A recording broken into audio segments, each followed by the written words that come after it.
Ukraine में परमाणु संयंत्र में आग की लपटों और गोलीबारी की तस्वीरों ने दुनिया को दहला दिया।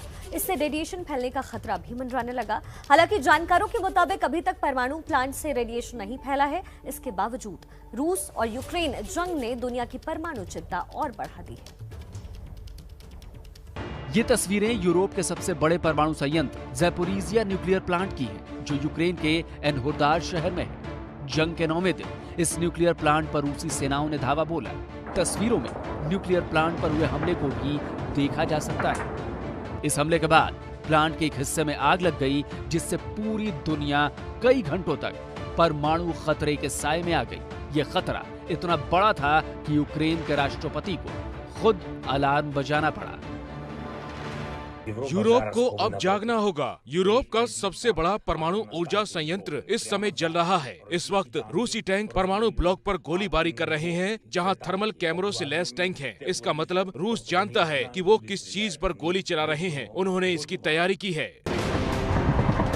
रूस और यूक्रेन के बीच जारी जंग में ये दूसरा मौका था जब दुनिया पर परमाणु संकट खड़ा हुआ। इससे पहले जब रूसी सेनाओं ने चेरनोबिल पर हमला बोला, तब भी परमाणु खतरे के बादल छाने लगे थे। लेकिन ज़ैपोरिज़िया पर हमले से पैदा हुआ खतरा चेरनोबिल के मुकाबले 6 गुना ज्यादा था और ये पूरे यूरोप को खत्म करने की ताकत रखता था।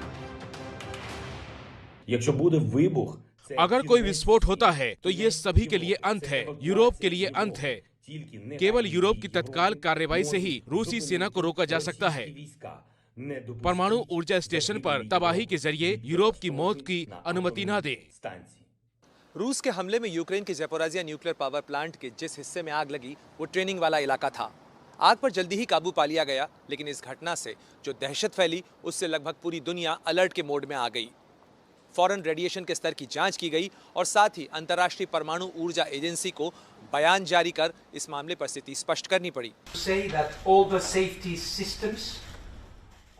ये बताना जरूरी है कि संयंत्र के 6 रिएक्टर की सभी सुरक्षा प्रणालियां बिल्कुल प्रभावित नहीं हुई थी और न ही कोई रेडियो एक्टिव सामग्री फैली है।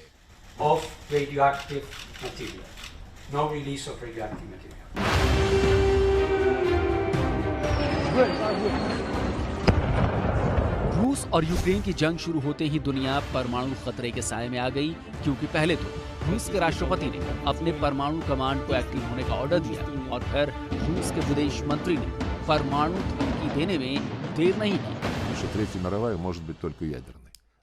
सब समझते हैं कि तीसरा विश्व युद्ध केवल परमाणु हो सकता है, लेकिन आप इस पर ध्यान दें कि परमाणु युद्ध हमेशा पश्चिमी राजनेताओं के दिमाग में ही घूमता है।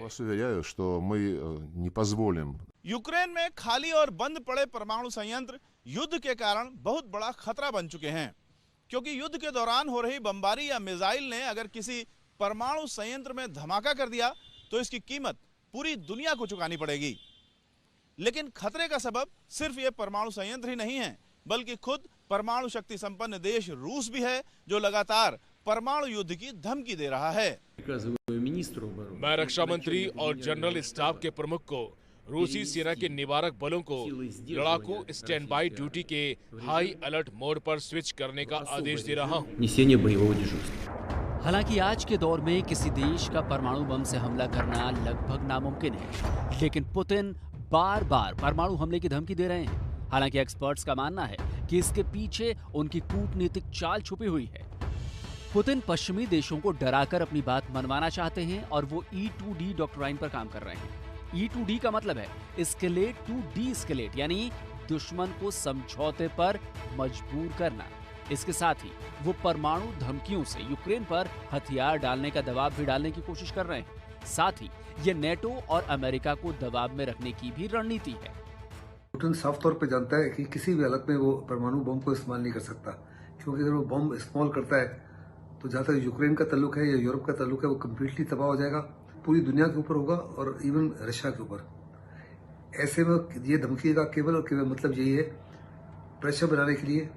वो चाहता है कि वेस्ट जो है उतनी सहायता मत करे यूक्रेन को कि जिससे उसको कोई किसी भी प्रकार की सफलता नहीं मिले। उसको कोई बड़ा फेस सेविंग और एग्जिट का मौका ढूंढना चाहता है। पुतिन भले ही परमाणु बम को दबाव बनाने का हथियार बना रहे हों और वो भले ही परमाणु बम का इस्तेमाल न करें, लेकिन यूक्रेन जंग से दुनिया पर मंडरा रहा परमाणु खतरा बेहद गंभीर है, जिसे नजरअंदाज नहीं किया जा सकता है।